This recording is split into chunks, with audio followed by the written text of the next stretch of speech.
നമസ്കാരം. Western carriers India private limited എന്ന് പറഞ്ഞിട്ടുള്ള ഒരു കമ്പനിയുടെ IPO വന്നിട്ടുണ്ട്. ഈ കമ്പനിയുടെ മെയിനായിട്ട് ഇവരുടെ ഒരു ബിസിനസ് എന്ന് പറയുന്നത് ഒരു ലോജിസ്റ്റിക് കമ്പനിയാണ്.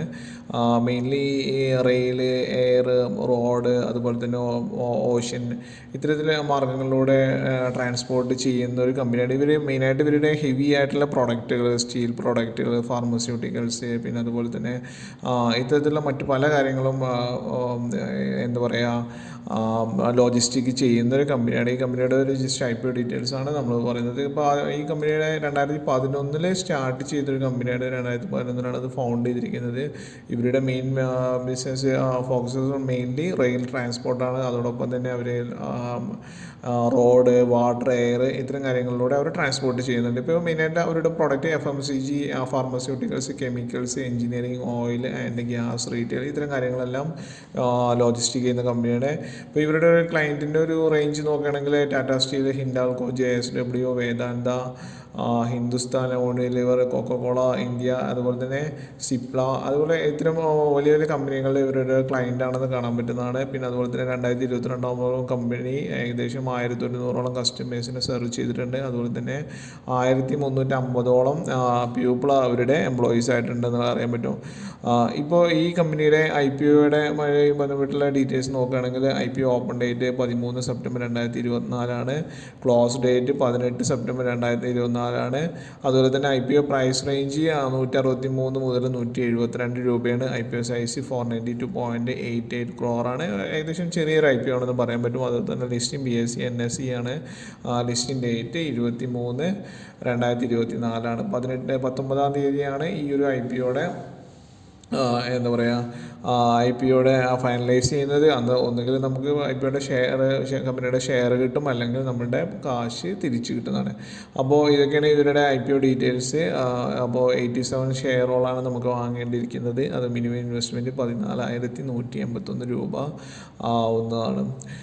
ഇനി ഇവരുടെ ഒരു ഫിനാൻഷ്യൽ കാര്യങ്ങളുമായിട്ട് ബന്ധപ്പെട്ട് നോക്കുകയാണെങ്കിൽ റവന്യൂ 2022 1475 കോടി രൂപയായിരുന്നു. അത് 2024 ആകുമ്പോഴേക്ക് 1691 കോടി രൂപയായിട്ട് മാറിയിട്ടുണ്ട്. അതായത് ഹൈ ആവുന്നുണ്ട്, ബട്ട് ഒരു സ്ലോ പേസിലാണെന്ന് കാണാൻ പറ്റുന്നത്. അതുപോലെ തന്നെ EBITDA ആണെങ്കിലും 2022 108 കോടിയാണെങ്കിൽ 2024 അത് 151 കോടി രൂപയായിട്ട് മാറും. പിന്നെ പാറ്റ് പ്രോഫിറ്റ് ആഫ്റ്റർ ടാക്സ് 2022 61 കോടി രൂപ, 2023 71, 2024 80 കോടി രൂപയായിട്ട് ചെറിയൊരു ബേസിലാണെങ്കിലും ഇൻക്രീസിങ് ആയിട്ടുള്ള ഗ്രാജുവൽ ഇൻക്രീസ് ആയിട്ടുള്ള പ്രോഫിറ്റ് ഉണ്ടെന്ന് കാണാൻ പറ്റും. പിന്നെ ബാലൻസ് ഷീറ്റ് ലയബിലിറ്റി 2022 150 കോടി രൂപ, 2024 266 കോടി രൂപ.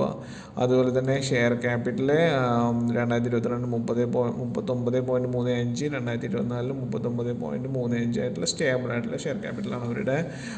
അത് ഇൻക്രീസ് ഒന്നും വന്നിട്ടില്ല. പിന്നെ ടോട്ടൽ അസറ്റ് 490 കോടി രൂപ 2023 2024 ആകുമ്പോഴേക്ക് അത് 754 കോടി രൂപയുടെ അസറ്റ് അവർക്കുണ്ടെന്ന് കാണാൻ പറ്റുന്നതാണ്. ഇനി ഇവരുടെ SWOT സ്ട്രെങ്ത്, വീക്ക്നെസ്, പിന്നെ ഒബ്ജക്റ്റീവ്സ്, മറ്റു കാര്യങ്ങൾ, ത്രെഡ്, എല്ലാ കാര്യങ്ങളും നോക്കുകയാണെങ്കിൽ strength company house extensive experience in delivering tailored logistic solution and managing complex project from start to finish. അതായത് ഈ ഒരു ഹെവി ഐറ്റംസ് ലോജിസ്റ്റിക് ചെയ്യുന്നൊരു കമ്പനിയാണെന്നും അതിന് ഇവരുടെ എക്സ്പീരിയൻസ് ആണെന്നും ഒരു സ്ട്രെങ്ത്താണ്. അതുപോലെ തന്നെ they have built strong relation with diverse range of client offering comprehensive and integrated multi modal logistic solutions.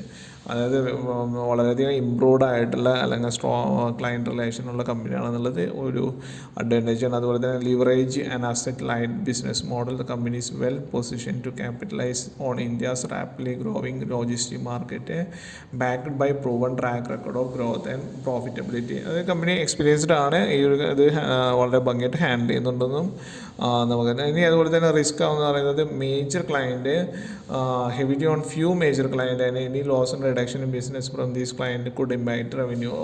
Completely ക്ലയൻറ്റിനെ ഡിപ്പെൻഡ് ചെയ്തിട്ടാണ്. ഡിപ്പെൻഡ് ചെയ്യുന്ന ക്ലയൻറ്റിൽ നിന്ന് എന്തെങ്കിലും നെഗറ്റീവായിട്ടുള്ള ഇമ്പാക്റ്റ് ഉണ്ടെങ്കിൽ അത് കമ്പനിയെ ഇമ്പാക്ട് ചെയ്യുന്നതാണ്. Company logical operation are expose to risk such as transportation delays, accidents and regulatory changes which could have effect the delivery costs. അതൊരു അൺഫോർസീൻ ആയിട്ടുള്ള കാര്യങ്ങളാണ് പലപ്പോഴും ഈ ഒരു ഫ്യൂച്ചറിൽ വരുന്ന ലോജിസ്റ്റിക്കുമായിട്ട് ബന്ധപ്പെട്ട് വരുന്ന ചേഞ്ചസ് കമ്പനിയെ ബാധിക്കും എന്നുള്ളത്.